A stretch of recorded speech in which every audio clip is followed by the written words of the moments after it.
Donc, on va donc passer la parole à Isée Ogpalès, qui est masterante en relations internationales à Sciences Po, qui est par ailleurs aussi chercheuse pour le centre Jacques Berck, et elle est déjà titulaire d'un master en développement international spécialisé en études africaines et en méthodologie de la recherche. Elle a réalisé un séjour à l'Université du Ghana en 2018 et elle a mené des recherches pour des organisations non gouvernementales. Elle a soutenu donc en 2021, sous la direction de Richard Manégas, un mémoire sur les mobilisations anti-impérialistes et panafricanistes franciliennes, qui s'intitule « Libérer l'Afrique ou se libérer soi-même ». Il s'agit donc des mobilisations identitaires des militants afrocentriques en Île-de-France. Voilà, et donc elle est actuellement assistante de recherche au Centre Afrique subsaharienne de l'Institut français des relations internationales. Voilà, elle me corrige si j'ai commis des erreurs. Oui, non, je suis plus assistante de recherche à l'IFRI. Vous me l'avez signalé en plus. Voilà. Ok, voilà. Et donc, elle va nous présenter. Je ne sais pas comment vous organisez d'ailleurs avec Agnès, si vous partagez le temps. Oui, on va partager le temps.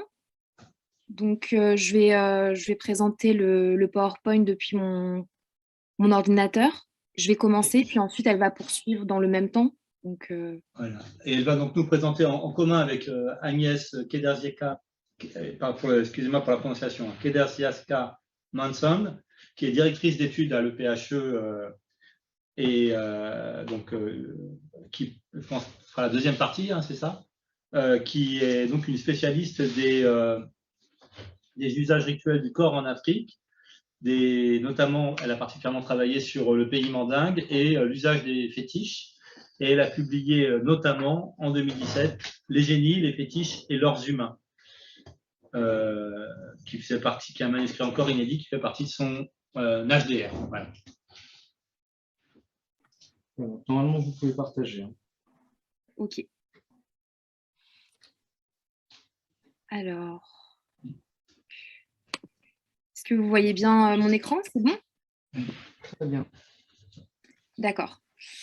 Bonjour à tous et à tous. Merci beaucoup de nous avoir donné l'opportunité de présenter nos travaux sur les mouvements kémites, qu'ils soient basés en Île-de-France ou au Mali.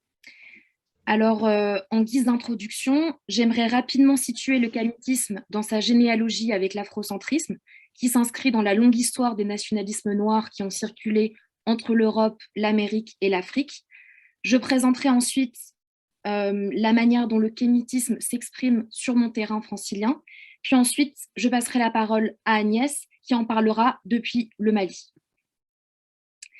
Alors, on peut désigner le kémitisme ou le kémitisme, on considérera que cela renvoie à la même chose, comme un des courants de l'afrocentrisme dont le registre religieux est central et qui, comme nous allons le montrer ici, prend plus particulièrement la forme du New Age. On peut définir le New Age comme un ensemble assez vague de représentations et de pratiques ancrées dans l'ésotérisme occidental et qui a pris sa forme actuelle dans les années 1970 aux États-Unis. Il a pour objectif le développement individuel, spirituel et physique de la personne et doit mener à un éveil intérieur et à une réunification du moi. Alors, si cela demanderait des développements plus aboutis, on peut dire en quelques mots que le kémitisme provient de l'afrocentrisme, ce courant de pensée conceptualisé dans les années 1980 par Molefi Kete-Asante, né Arthur Lee Smith, et qui est un professeur de communication à la Temple University à Philadelphie, et que vous pouvez voir à la droite de l'écran. Ce courant s'appuie sur 4 idées principales. Donc, premièrement, l'idée que les Africains sont antérieurs chronologiquement par rapport aux Européens. Deuxièmement, il y a la croyance selon laquelle la première civilisation noire est l'Égypte antique.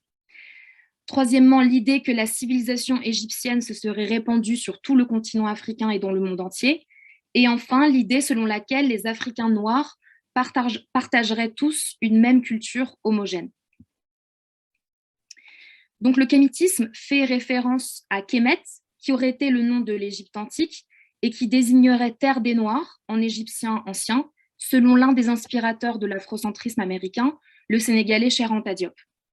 La définition de la culture africaine authentique à laquelle les afrocentristes américains, et notamment Molefi Keïta-Assanté, appellent à retourner, n'a pas toujours été focalisée sur l'Égypte antique, mais elle s'est progressivement cristallisée sur cette zone entre les années 1990 et 2000.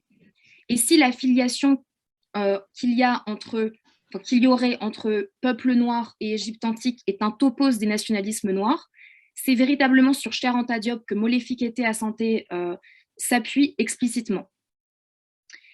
Mais il n'en demeure pas moins que c'est davantage vis-à-vis des afrocentristes que de Cheikh Anta Diop que l'on peut retracer les généalogies du kémitisme.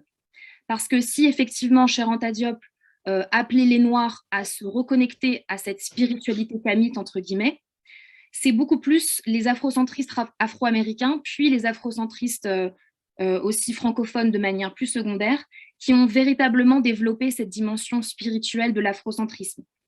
Ils ont par exemple écrit des ouvrages qui sont utilisés comme autant de guides pratiques sur cette spiritualité kamite. Et ils ont aussi créé des organisations qui ont pour but de convertir leurs adhérents à cette spiritualité. Molefi Keïta-Assanté a par exemple créé Afrocentricity International en 1988, et à travers elle, il a tenté de systématiser certaines pratiques rituelles afrocentristes.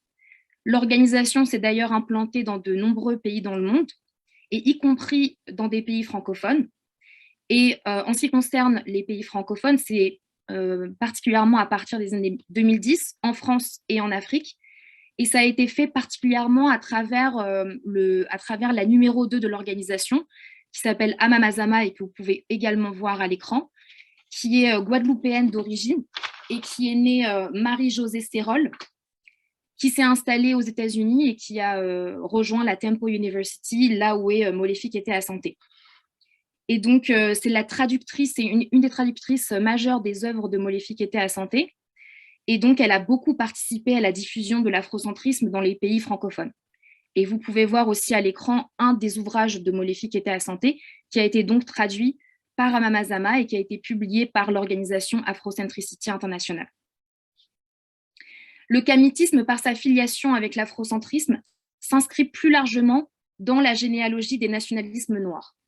Déjà, donc, l'afrocentrisme renvoie à un type particulier de nationalisme noir, le nationalisme culturel, qui se caractérise par la valorisation d'une certaine idée de l'africanité, par opposition au nationalisme révolutionnaire qui est beaucoup plus porté sur l'action politique et qui est plus influencé par le marxisme-léninisme. Le nationalisme culturel provient lui-même des nationalismes noirs classiques qui étaient prégnants des années 1850 à 1925 aux États-Unis et qui tentaient de définir la culture du peuple noir en s'appuyant notamment sur l'Égypte antique, mais aussi sur l'Éthiopie. Ils étaient très influencés par les enseignements chrétiens et donc ils pensaient la nation noire comme un segment organique de la famille humaine créée par Dieu, caractérisée par une ascendance commune et des liens de parenté ethnique. Ils appelaient cette nation à être rassemblée au sein d'un État, aux frontières géographiquement délimitées. Alors, vous pouvez voir aussi Alexander Crummell à l'écran, qui est une figure importante de ces nationalismes noirs classiques et qui était également un pasteur anglican. Les nationalistes noirs classiques se distinguent fortement des afrocentristes puisqu'ils appellent à diffuser la civilisation occidentale qu'ils considèrent supérieure, et notamment à travers le catholicisme et le capitalisme.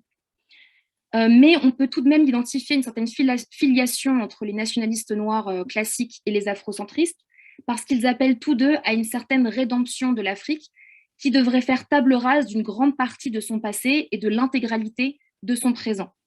Ils considèrent tous deux que l'Afrique est actuellement plongée dans les ténèbres, et ce, depuis le déclin de la civilisation égyptienne. Pour les deux mouvements, l'Afrique doit donc abandonner définitivement les cultures et les modes de vie qu'elle a développés après la période de l'Antiquité. Marcus Garvey est aussi une figure importante de ces nationalistes noirs, noirs classiques que vous pouvez voir à droite, et il appelait les Noirs à se séparer de l'Occident et à faire le Back to Africa. Par ailleurs, comme les nationalistes noirs, les afrocentristes sont influencés par les messianismes chrétiens et ils versent dans le millénarisme. Ils estiment que le temps de l'hégémonie des Blancs sur le monde est révolu, notamment parce que la race blanche a commis de nombreux crimes, et donc il est nécessaire que les Noirs reprennent leur place de dirigeants naturels du monde afin d'instaurer un nouvel ordre marqué par l'harmonie et la paix. Et donc cette rédemption de l'Afrique et du monde serait rendue possible par un processus, par l'accumulation d'un ensemble de processus de reconnexion au niveau individuel avec la spiritualité kamite. Et donc, c'est ce sur quoi je vais me pencher désormais.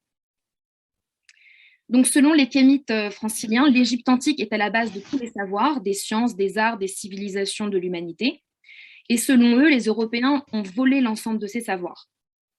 Plus particulièrement, selon les kémites, c'est la spiritualité kamite qui est au fondement de tous ces savoirs. Et donc, les Européens, pour s'approprier ces savoirs, se sont aussi appropriés la spiritualité kamite. Mais ils l'ont bien sûr transformée et pervertie en fondant d'autres religions, comme le christianisme, mais aussi l'ensemble des mouvements ésotériques et occultistes européens sont considérés comme s'étant appropriés la spiritualité kamite. Et donc, c'est ce qui explique pourquoi les kémites considèrent que le christianisme, notamment, est une copie détournée de la spiritualité kamite. C'est ce qui est montré sur l'image, sur le PowerPoint, qui est issu d'une vidéo d'un kémite. Et donc, puisque la spiritualité kamite est au fondement de tous les savoirs, il s'agit pour les kémites franciliens de se reconnecter à cette spiritualité pour justement accéder à l'ensemble de ces savoirs. Et donc, c'est d'abord et avant tout la reconnexion avec la lignée de ces ancêtres noirs qui permet d'accéder à ces savoirs. Donc, cet accès au savoir n'est possible que si l'on est noir, c'est-à-dire africain ou afrodescendant. Et donc, par exemple, un blanc pourrait apprendre l'égyptien ancien, et donc il pourrait ainsi accéder au sens littéral des hiéroglyphes, mais il ne pourrait pas vraiment comprendre le sens profond qui est uniquement accessible, uniquement accessible lorsqu'on est noir. En procédant à cette reconnexion, les Noirs pourront non seulement accéder au plan des inventions de leurs ancêtres afin de reconstruire la société africaine parfaite d'antan, mais aussi ils pourront apprendre la vraie histoire de l'humanité. Et donc la spiritualité kamite joue un rôle très important chez les mouvements kémites franciliens. Elle sert à reconstruire un autre récit de l'histoire de l'humanité dans lequel les Noirs sont au centre, et elle est aussi le soubassement de la communauté noire transnationale appelée à se réunir et à combattre l'ennemi commun, la race blanche. Et vous pouvez voir donc à l'écran à gauche le sèche Kouvi Rekmire et à droite Kalala Omotunde, qui sont deux figures centrales du kémitisme francilien. Pour eux, l'essence des Noirs est avant tout fondée sur la spiritualité, et donc les Noirs seraient les êtres les plus spirituels de la planète en ce qu'ils descendent des premiers hommes de l'humanité, et donc des seuls êtres humains créés directement par les mains de Dieu. Cette identification kamite permet donc de rassembler un ensemble d'individus aux trajectoires diverses, mais elle permet aussi de s'opposer viscéralement à un autre groupe donné, qui est la race leucoderme.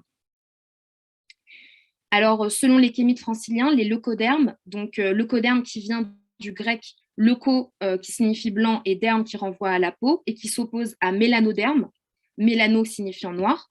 Donc, les leucodermes sont associés à un peuple caractérisé à minima par une civilisation défectueuse, donc là, c'est la thèse de Cheikh Anta Diop, à maxima par une malformation génétique qui ferait qu'ils sont inférieurs physiquement et mentalement. Et c'est ce qui explique que ce peuple leucoderme a instauré et continue de maintenir sa domination, puisqu'il était jaloux de l'hégémonie naturelle des Noirs sur le monde. Ce système de domination s'inscrit dans le temps long. Il a débuté depuis l'invasion de l'Égypte antique par les Hyksos, c'est-à-dire des Indo-Européens, et il a ensuite pris plusieurs formes, dont le colonialisme et aujourd'hui le néocolonialisme. Pour eux, ce système plonge l'humanité tout entière dans la dégénérescence, en imposant une civilisation nauséabonde, fondée sur l'individualisme, le libéralisme sociétal, les inégalités sociales et raciales, etc. Et donc, en se convertissant à la spiritualité kamite, les Noirs pourraient ainsi se séparer définitivement de l'Occident, se reconnecter avec leur vraie identité. Et c'est l'accumulation de l'ensemble de ces processus de conversion ou de transformation individuelle qui permettrait, selon la logique tout à fait New Age, au niveau collectif, de rétablir l'hégémonie naturelle de la race noire sur le monde et de sauver l'humanité de la dégénérescence engendrée par la race blanche. Et je vais donc passer la parole à Agnès. Alors, est-ce que vous m'entendez bien? Oui, très bien. Oui, parfait. Alors, ce mouvement autocentré qui se développe aux États-Unis et en Europe se développe désormais également en Afrique, et notamment en Afrique de l'Ouest, parce qu'en fait, je suis titulaire de la chaire de l'anthropologie religieuse de l'Afrique subsaharienne, mais je ne travaille pas partout en Afrique. Je mène mes recherches en Afrique de l'Ouest, au Mali notamment, et c'est à partir de ces données-là que je vais partager avec vous quelques réflexions. Alors, sur mon terrain, au Mali, ce mouvement, on peut noter les ressorts à partir des années 1910 ou même un petit peu avant, et ils sont de plus en plus visibles dans la sphère publique. Localement, le terme kamitisme est employé notamment par deux figures fondatrices. Il s'agit de Doumbie Fakoli, celui qui est là à gauche de l'écran, écrivain, intellectuel, fondateur de l'association 3RNA Maya. Maya, ça vient de Maya, donc Mogoya, ça veut dire l'humanité, plus exactement. C'est le terme qu'il utilise pour la religion. Alors, ce personnage-là, il est né à Kati en 1944, grandi au Sénégal, puis fait les études supérieures en France dans le domaine de la comptabilité. Et il habite en France pendant très longtemps. Il rentre au Mali qu'au moment de sa retraite. Mais je pense qu'il circule jusqu'à présent entre les deux pays. Donc, il fonde l'association 3RN Maya, dont fait partie initialement Correggio Missa Doumbia, c'est lui à droite. Il fait scission ensuite et fonde sa propre association Maya Blanc. C'est un notaire, vulgarisateur, intrépide et prolifique. Il se nomme lui-même traditionnaliste moderne. Il publie plusieurs ouvrages, mais aussi plusieurs vidéos, posts, etc. sur Facebook, j'y reviendrai. On ne sait pas très bien quel est son parcours exactement, mais il vient de Ségou et il fait ses études à Saint-Pétersbourg, notamment à l'Université Polytechnique et à l'École supérieure d'électricité. Autour de ces deux leaders gravitent d'autres personnages, par exemple Fodé Moussa Sidibé, qui est formé à la Sorbonne et qui, à Paris, en littérature, et qui a œuvré au ministère de la Culture du Mali pendant longtemps autour des manifestations traditionnelles. Il y a aussi un ancien rappeur passé par l'islam et par le christianisme, Moussa Sidibé Kantrombala. Il faut aussi dire peut-être que longtemps ces réseaux étaient en opposition par rapport au pouvoir en place, démocratiquement élu. Et par contre, ils sont proches de la junte militaire et le colonel Assima Goïta, actuellement en place, et allié du président russe Poutine. D'ailleurs, j'avais trouvé dernièrement l'information sur le site web de Missa Doumbia. Je cite, « Ce matin, j'ai consulté mes oracles sur notre destin collectif. J'ai trouvé que Poutine est en réalité un ancien Africain, réincarné accidentellement ailleurs, avec une peau différente, mais avec le même esprit de vengeance contre les cruautés infligées à nos ancêtres et qui continue de nous tourmenter. » Alors, en ce qui concerne les politiciens français, sans surprise, ces gens-là sont proches, soutiennent les positions de Marine Le Pen ou Éric Zemmour. Les positionnements politiques seront plus clairs à la fin. Mais d'abord, quelques mots sur leurs activités. Alors, est-ce que vous pouvez mettre les... Voilà, merci. Alors, ils ont certaines pratiques rituelles qu'on pourrait qualifier de nouvelles formes de ritualisation. Ils organisent, par exemple, les ateliers initiatiques genrés pour les femmes et pour les hommes séparément sur les terrains où il n'y avait jamais eu les initiations féminines avant. Il fait aussi les libations, les sacrifices, sachant qu'avant, sur ce terrain, nous avions les sacrifices, mais les sacrifices toujours sanglants. Et enfin, le nouvel an kamit. Et d'autres ateliers ou pèlerinages aux sites sacrés, dits sacrés. Mais à part de ces activités rituelles à proprement parler, il y a toute une gamme des activités très ritualisées, mais qui ont une prétention scientifique. Conférences, journées d'études, activités en ligne, posts, vidéos, etc.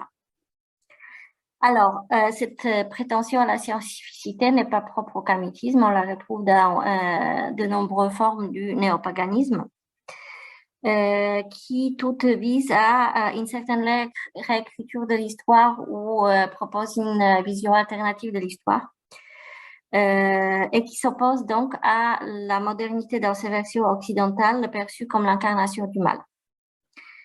Il s'agit donc, à travers ces activités, d'asseoir, de véhiculer une vision du monde assez binaire, qu'on pourrait dire blanc et noir, qui se nourrit des sentiments de possession et qui témoigne de la volonté de restitution, de retour à la gloire passée ou grandeur déchue.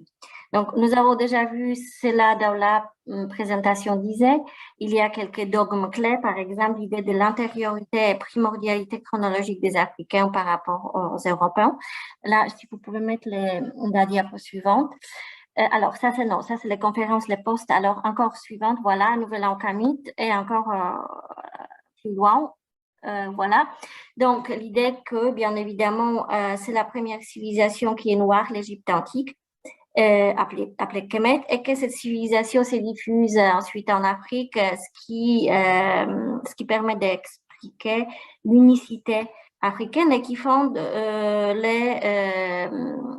qui légitime le panafricanisme et donc la lutte commune des peuples africains contre l'oppression. Pour les valeurs africaines, par exemple, un des auteurs, je cite, dit « Les valeurs africaines s'effritent face aux croyances et idéologies européennes et orientales. » Ça, c'est une allusion à l'islam.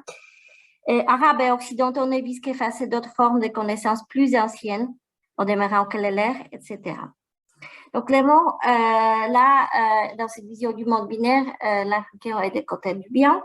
Il est supposé être pacifique, pro-social, plus proche de la nature aussi, donc organiquement écolo, et hétérosexuel par ailleurs, parce que c'est naturel. Donc, il y a en creux l'idée d'une différence ontologique et même physique entre les blancs et les noirs, entre les Africains. Vous allez voir dans la diapo suivante, je pense, voilà. Ensuite, donc, la non-mixité. Certains auteurs, dont Missa Doumbia, avancent que les cortex d'Africains est différent, ou bien on recourt à la théorie mélaniste mentionnée par Isée. Ces auteurs, en même temps, puissent dans la bibliothèque coloniale, comme on l'appelle, à savoir dans les ethnographies africanistes anciennes, des auteurs tels que Gruol, Dieterlen ou Zaham, auteurs qui ont procédé à l'essentialisation des cultures africaines, présentées par ces auteurs ethnographes comme pures, comme authentiques. Et donc, les kamites les citent assez fréquemment, tandis que, bien évidemment, ils ne citent pas les ethnographes anthropologues contemporains. Poussée à l'extrême, cette idée de la différence, de l'altérité radicale est conçue dans les termes biologiques. Donc, comme l'altérité fondamentale est indépassable. Alors, pour conclure, force est de reconnaître que le kamitisme reprend à son compte les vieilles théories raciales du 19e siècle, sauf que, bien évidemment, elle est présente avec une espèce d'accent opposé entre le blanc et le noir. Et force est aussi de reconnaître qu'on retrouve ces thèmes, ce type d'appareillage conceptuel, ces dogmes, dans des propos de l'extrême droite occidentale, mais aussi dans le soubassement idéologique de ces formations politiques, et notamment dans les divers mouvements néo-païens. Norse-paganisme, le paganisme de l'Europe centrale et de l'Ouest, paganisme allemand, etc. Comme ces autres variétés du néopaganisme, les kamites emploient d'ailleurs le vocabulaire et les concepts empruntés à l'ésotérisme du 19e siècle, la société théosophique notamment. Ainsi, dans leur parution, on trouve les concepts ou les termes tels que le monde subtil, fluide du bas astral, parcelle primordiale, ou divine, réincarnation, vibration harmonique, en cube, ou encore on parle de courants énergétiques négatifs, ce qui explique qu'il faut éviter certains endroits. Donc, ce qui nous amène à se demander si on ne devrait pas considérer le kamitisme comme une croyance moderne ou postmoderne. Je reprends la formule de Victor Stotskovski utilisée pour parler de la théorie des anciens astronautes. Autrement dit, est-ce qu'il ne faudrait pas y voir un néopaganisme à l'africaine ou New Age à l'africaine, néopaganisme noir? Et c'est une hypothèse qui reste à explorer, mais nécessairement dans une perspective comparatiste, ce type de comparatisme très large entre l'Afrique, l'Europe de l'Est, l'Europe du Nord et encore d'autres terrains est assez rare. J'espère que là, justement, on aura l'occasion de comparer. Merci.